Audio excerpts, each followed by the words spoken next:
फिर एक बार मार्केट में नया बाबा आया नजर। अब ये कौन है बे? मुफ्त की धुलाई वाले बाबा अपने पास इलाज के लिए आने वाले अंधे भक्तों का भूत उतार रहे हैं।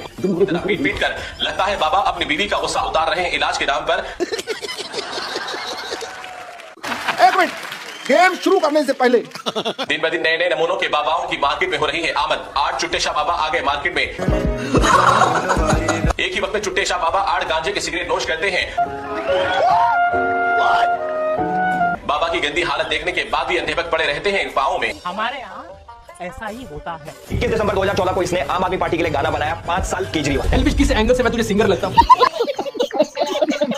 देश के फाइनेंस मिनिस्ट्री के द्वारा देश का बजट अनाउंस किया जाता है, जिसमें हमें पता चलता है कि सरकार कितना पैसा कमा रही है, कितना पैसा अलग अलग जगहों पर खर्च कर रही है जनता की भलाई के लिए। और दुर्भाग्य देखिए इस देश का कि जब नेता वोट मांगने आता है तो वो पैर हिंदी में छूता है कि हमको ही वोट देना, और वही नेता जब संसद में खड़ा होकर बजट सुनाता है जिसमें हमारा हित छुपा हुआ है, वो बजट हमको इंग्लिश में सुनाया जाता है। ये गड़बड़े बाबा।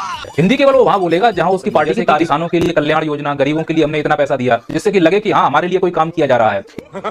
इससे बड़ा दुर्भाग्य ये है कि बजट जिसे हिंदी और क्षेत्रीय भाषा में सुनाना चाहिए था उसको सिर्फ इंग्लिश में सुनाया जाता है, जबकि जो मूवियां हैं वो सभी भाषाओं में रिलीज होती हैं भारत में। क्रिकेट मैच आप हिंदी में देख लो, इंग्लिश में देख लो, भोजपुरी में देख लो, सुनना पड़ेगा।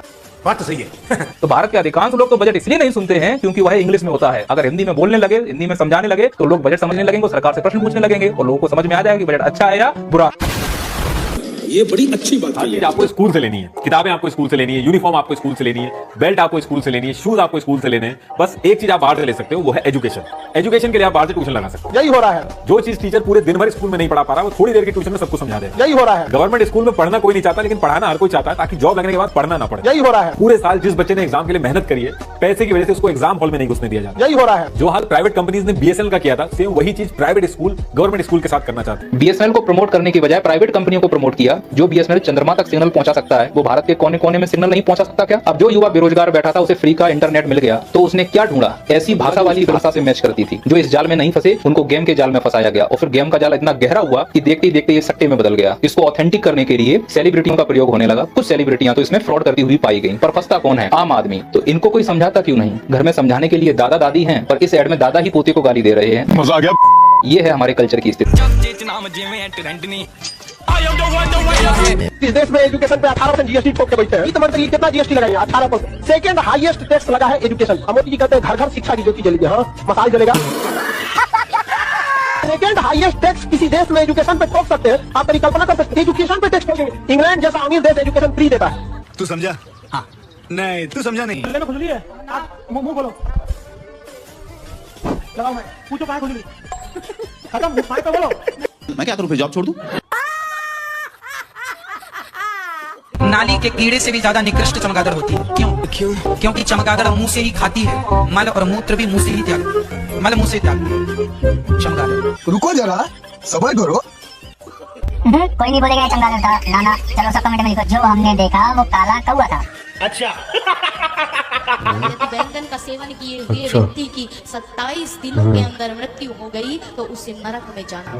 यदि आपने बैंगन आज खाया आज से 27 दिनों के अंदर किसी दिन भी मृत्यु है गई तो नरक का भागीदार बनता है। ओ भाई, मारो मुझे, मारो मारो मुझे, मारो। देश में विपक्षी दलों की दिक्कत क्या है? अभी बता दे भाई, अभी बता दे। विपक्षी दलों की दिक्कत आपने पूछा क्या है? विपक्षी दलों की दिक्कत विचारों की यह है कि उनके पास इतने पैसे नहीं है कि वो मीडिया को खरीद सके। हिंदू बजट कितने मुसलमान है? मुस्लिम बजट हिंदू विरोधी है। मुसलमानों, सिर्फ मुसलमानों, मुस्लिम हिंदू के लिए इतना, मुसलमान के लिए इतना, सभी मुसलमानों को मुस्लिम आरक्षण। मैं जिस दिन हिंदू मुसलमान करूंगा ना, उस दिन मैं सार्वजनिक जीवन में रहने योग्य नहीं रहूंगा, और मैं हिंदू मुसलमान नहीं करूंगा। ये मेरा संकल्प है। अरे बोलना कुछ तो बोल। जो व्यक्ति चाय पीता है, मैं खुले खुले शब्द में कह रही हूँ, मुझे कोई शर्म नहीं है, किसी भी प्रकार का कोई भय नहीं है और कोई संकोच भी नहीं है कि जो लोग चाय पीते हैं वो गोहत्यारे हैं। कोई ताकत ऐसी नहीं हिंदुस्तान में आज भी कि जब हिंदू ठान ले तो उसके बाद वह गौ हत्या करने या गौ तस्करी करने का दुस्साहस कर ले। ठीक है, कुछ लोगों के लिए गुनाह हो सकती है, हमारे लिए गाय माता है। देख रहे हैं इलेक्ट्रोल बॉन्ड बीफ बेचने वाली, गाय भैंस का मीट बेचने वाली कंपनी 250 करोड़ रुपए चंदा दे रही है। आप सोचिए कितना गाय काटा होगा, कितना काटा होगा। आइडिया लगाइए बस। आस्था को तो आस्था करा दिया। बात तो सही है। अगर मुसलमानों की कोई सोच रहा है तो सिर्फ सैयद असीम अकार है और असदुद्दीन ओवैसी है। बिल्कुल, अगर हिंदुओं के बारे में मोदी जी सोच सकते हैं योगी जी सोच सकते हैं तो मुसलमानों के बारे में असदुद्दीन ओवैसी सोच सकते हैं, आसिम बकार सोच सकते हैं। इसमें इतराज क्यों आया? चलिए, जो भी पार्ट अच्छे लगे कमेंट करें, लाइक करें, सब्सक्राइब करें। मिलते हैं नेक्स्ट वीडियो में। जय श्री राम।